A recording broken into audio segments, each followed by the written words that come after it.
नमस्कार दोस्तों, आप सभी का स्वागत है। अगर मैं आपसे कहूं दुनिया का सबसे प्रसिद्ध हीरा का नाम क्या है, निश्चित रूप से आप बताएंगे दोस्तों। दुनिया का सबसे प्रसिद्ध हीरा का नाम है कोहिनूर हीरा, जो भारत का था दोस्तों, भारत के खदानों से निकला था। लेकिन आपको सुन के आश्चर्य होगा, ये कोहिनूर हीरा इंग्लैंड के शाही खजानों में है दोस्तों। ये हीरा इंग्लैंड के शाही खजानों का हिस्सा बन चुका है दोस्तों। लेकिन सबसे बड़ी सवाल है दोस्तों, जब ये हीरा भारत का था तो इंग्लैंड कैसे पहुंचा दोस्तों? क्या इंग्लैंड चोरी करके लेकर गया या फिर इसके बीच कोई संधि हुई थी? आज इस इतिहास को जानेंगे दोस्तों, आज इस कहानी को समझेंगे। तब तक के लिए वीडियो सब्सक्राइब कर लीजिए दोस्तों। कोहिनूर हीरा, इसका इतिहास करीब 800 साल पुराना है रहा है दोस्तों। इतिहासकारों के अनुसार यह हीरा दक्षिण भारत के गोलकुंडा के खदानों से निकाला गया था।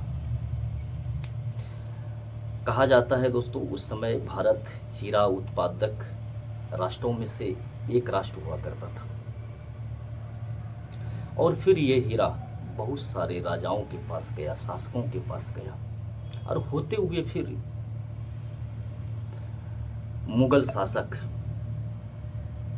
शाहजहां के पास पहुंचता है दोस्तों। कहने का मतलब ये है कि हीरा एक प्रकार का शक्ति का प्रतीक होता था, वैभव का प्रतीक होता था। जिस राजा के पास ये हीरा जाता था तो राजा समझता था हम ज़्यादा शक्तिशाली हैं। इस प्रकार से ये हीरा समय समय पर बहुत सारे शासकों को यहाँ होते हुए मुगल दरबार पहुंचता है। शाहजहां के हाथों में ये लगता है दोस्तों कोहिनूर हीरा। और फिर शाहजहां एक मयूर सिंहासन बनवाते हैं दोस्तों, बहुत ही सुंदर मयूर सिंहासन। और फिर उसी मयूर सिंहासन में ये हीरा जड़वा दिया जाता है दोस्तों। इसके बाद एक ऐतिहासिक घटना होता है दोस्तों, और ये घटना 1739 की है, जब फारस के शासक नादिर शाह का आक्रमण इसी दिल्ली पर होता है दोस्तों। और फिर नादिर शाह का जब आक्रमण होता है, पूरी तरह से दिल्ली को लूटा जाता है दोस्तों, सब कुछ अस्त व्यस्त हो जाता है। और फिर नादिर शाह साथ में इस मयूर सिंहासन को भी लेके ईरान चले जाते हैं, और उसके साथ वो हीरा भी। कहा जाता है दोस्तों, इस हीरा का नाम कोहिनूर नादिर शाह के द्वारा रखा गया था नाम। कोहिनूर का मतलब होता है एक चमकता हुआ पर्वत दोस्तों। जब ये कोहिनूर ईरान पहुंचता है तो जब तक नादिर शाह जिंदा रहा तो ये कोहिनूर हीरा ईरान के पास ही रहा दोस्तों। जैसे ही नादिर शाह का मृत्यु हुआ, ये हीरा उस समय के अफगानिस्तान के शासक शाह शुजा के पास पहुंचता है। ये हीरा दोस्तों उसके पास आ जाता है ये हीरा। आने के बाद और उसी समय पंजाब में एक शासक हुआ करता था, महाराजा रणजीत सिंह। कहा जाता है इनके बारे में 19वीं सदी का सबसे मजबूत शासन व्यवस्था इसके पास था दोस्तों। शक्तिशाली राज्य हुआ करता था पंजाब उस समय।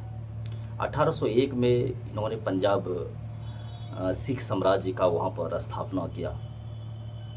और फिर जब हीरा इनके पास आता है तो संयोग देखिए 1839 में रणजीत सिंह का मौत हो जाता है दोस्तों। और धीरे धीरे फिर पंजाब राज्य जो है, सिख साम्राज्य कमज़ोर होने लगा अंग्रेज़ों के सामने।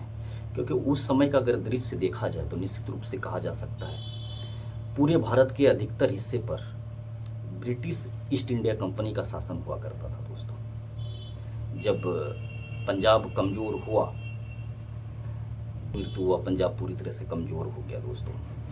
और फिर इधर ब्रिटिश ईस्ट इंडिया कंपनी, अंग्रेज का नज़र पंजाब पे पड़ा कि पंजाब का भी विलय जो है ब्रिटिश ईस्ट इंडिया कंपनी में कर लेना चाहिए। अब दोस्तों एक संधि होता है, ये संधि 1800 करीब 1846 में ही होता है।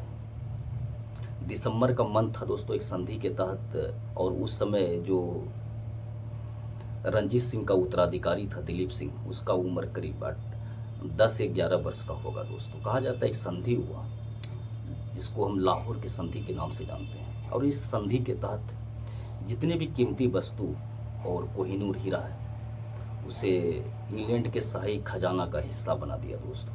और इस संधि के तहत जितना भी कीमती वस्तु था वो इंग्लैंड पहुंचा दिया गया दोस्तों। निश्चित रूप से ये जो कोहिनूर हीरा है या 800 सालों में भारत में क्या हुआ था उसका प्रतीक है दोस्तों। बहुत सारे साम्राज्य आए गए, बहुत सारे शासकों के पास ये हीरा गया आया, और फिर अंत में आप देखते हैं कि मुगल शासक शाहजहां के पास ये हीरा पहुंचता है, उसके बाद नादिर शाह के पास, उसके बाद शाह शुजा के पास, उसके बाद रंजीत सिंह के पास, उसके बाद फिर एक लाहौर संधि के तहत ये हीरा इंग्लैंड भिजवा दिया जाता है दोस्तों। ये था इतिहास। और निश्चित रूप से भारत सरकार को ये हीरा भारत मंगवाना चाहिए दोस्तों।